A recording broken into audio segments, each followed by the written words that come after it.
Good afternoon.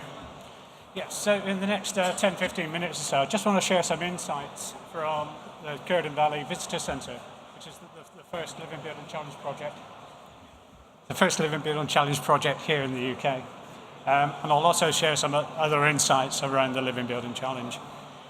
And Nathan was talking about regenerative buildings, regenerative design, and that is the core to the Live and Build and Challenge in many ways. So rather than try to just have a less bad world of the one we have today, let's try and do something really different. And it asks the question, what does good look like? And it asks the question, imagine if every act of construction, if every design would make the planet, make the world a better place. The Live and Build and Challenge, as Nathan mentioned, is made up of 9 petals. There are numerous, 2 or 3 certification routes. Essentially, you can go for all 7 petals. They are profoundly simple, and I describe them as being profoundly difficult to achieve. So we've got place, we've got water, we've got energy. Particularly on energy, the building has to generate 105% of its own energy. That's 105% of its own energy without combustion. So effectively, we're looking at renewables, we're looking at solar, we're looking at wind, we're looking at ground source heating. Any form of combustion, any form of fossil fuels is not permitted. And then across the bottom here we have health and happiness, and I'll talk about health and happiness in a moment. Materials, equity, and beauty. The certification routes, as I mentioned, are you can go for the whole 7 petals, known as living certification, or you can go for petal certification and select some of these for your certification. Or there's a net zero energy route as well. But they're all asking the question, what does good look like? Sorry, the font on the slide's gone a bit askew here. But Live and Build and Challenge is moving us away from business as usual through sustainability into regenerative sustainability. We no longer have the time, we no longer have the luxury of just being less bad. The IPCC report of last October has given us 12 years effectively to turn this sustainability, to turn the earth around and turn our approaches around. We can no longer stay in this reduce and impact area. We need to move across into the positive good, into the regenerative aspect, where every act of design, every act of construction makes the world a better place. If you look back to where we've come from, back to the Industrial Revolution, we took an ego approach. The world and its resources, the planet and its resources were there for our use. We could take them, we could make something, and then we could just dump them back into the ground or into the water courses or into the sea. We've moved from there into eco, where we have eco-friendly, earth-friendly approaches to reduce impact. We're now moving into what is being called SIVA as a new worldview, where we're treating construction, we're treating design as though we are part of nature rather than being apart from nature. So we design as nature rather than for nature, etc. And SIVA means that sort of love, understanding, connectiveness. That's, to me and to many others, key as to where the regenerative sustainability and Live and Build and Challenge has taken us. So I want to introduce just 3 petals in a bit more detail and how that's been applied to the Cuerden Valley project up in Lancashire. So the first petal place, again, asks the question, what does good look like? And puts a number of constraints and restraints and opportunities in around limits to growth, around urban agriculture, the habitat, and human-powered living. So I don't have time to go into too much detail on the petals, but we can do that later. But okay, the fonts have gone askew here. I do apologise. This is the Cuerden Valley project. It is a 500 square foot project, visitor centre, cafe, and classrooms in Lancashire. It has no concrete, zero cement. It has no toxic materials, and I'll talk about toxic materials in a second. 90% or so of the timbers were harvested on site over the period, so it's very local. It's been built by largely volunteer staff, volunteer workers, under a training regime, which again I'll mention. The health and happiness petal. For me, this is one of the really exciting parts of the Living Building Challenge because it brings in the biophilic environment. And as far as I'm aware, it's one of the only standards which actually requires a biophilic design workshop as a kick-off workshop for the design and construction. And we held biophilic design workshops up at Lancashire, and we've got as many people involved. We use the Terrapin Bright Greens 14 patterns of biophilic design. If you haven't come across this guide, it is probably one of the best design guides out there for biophilic design. But we just looked at how does this building actually incorporate not only green plants, not only views to nature, but in the nature and the feel and the materials that it's using. And then on materials, this is actually one of the hardest of the challenges. And I should say, actually, the Living Building Challenge doesn't just challenge design, challenge construction. It's challenging authorities and it's challenging product manufacturers. The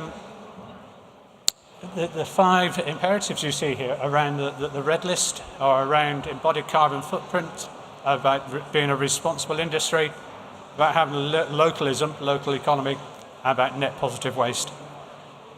And again, the font's gone askew, but this says the materials that we put into our buildings are as important as the air that we breathe, as the water that we drink, and the food that we eat. And if you think about it, all the products you're seeing here today and the products we put into our buildings will impact on the health of building users, for good or for bad. So the Living Building Challenge has a red list of prohibited materials. There's about 21 on there. And as you expect, we've got the asbestos, we've got leads, and we've got VOCs.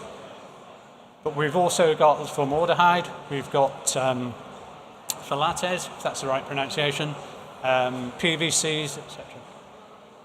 And it's all about taking those toxic materials out. And it uses a precautionary principle that if something is known to be causing bad health or impact on health, then it should not be used.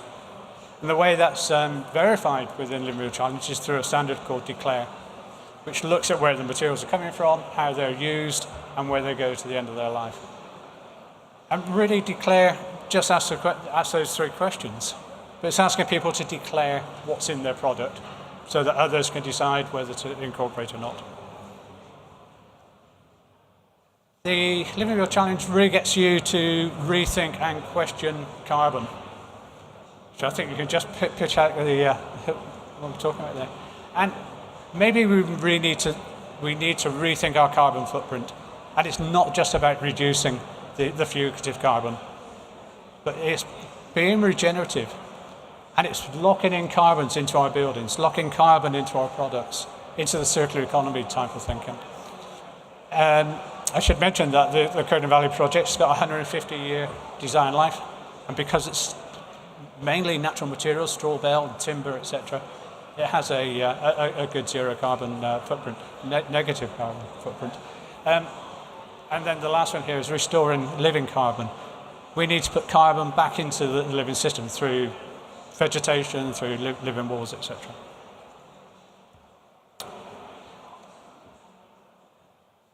The Cuerden Valley project here is designed on circular economy thinking as well. So at the end of its life, at the end of the 50 years, the majority of the building would decompose and be composted and could go back into the earth. So we're talking about the straw bale and the timbers, etc., etc. The rest can be recycled and moved on to another project. So if you're familiar with the butterfly diagram from the circular economy, the Living Building Challenge sort of pushes you towards that way, to think about material conservation. On equity, incredibly important that the LBC has a just program built into it, baked into it. So at least one of the parties on a project must have have a just status. And that's like a label, like we have labels for for the materials or labels for the energy efficiency. But it's a label which could hang on an organization's door to say we are a just organization. And that's incredibly important today, and something we really need to learn from international standards like LBC and one to others, where we have that justice element built in. And we need to build things like modern slavery into the BRIANs and the LEEDs. And then finally, the beauty petal. The beauty petal has two imperatives here. One is around beauty and spirit, and the other is about inspiration and education. And it's the education one which I find the most inspiring, that we should be inspiring the next generation. We should be inspiring the next project. And with the project up at Cuerden, most of the work done on site was done through training programs. So we ran straw bale construction projects, how to work with natural materials. And you see here that the guys are working on the straw bale construction, which also include traditional skills of coppicing, etc. And really, one of the purposes of producing the building in Lancashire was to prove this is possible, that a living building challenge project could be built in the UK, and it's incredibly successful. So if you're ever in Lancashire, it's probably one of the best coffee shops around now. It's only a few miles from the M6, but since we've had that project there, the footfall to the park has increased by fourfold. So it's commercially viable as well as everything else. So just to summarise, what we can learn from the Living Building Challenge, particularly from my experience at Cuerden, is that we design, we construct, and we operate as part of nature. And we focus on good health by baking in biophilic design into the standard.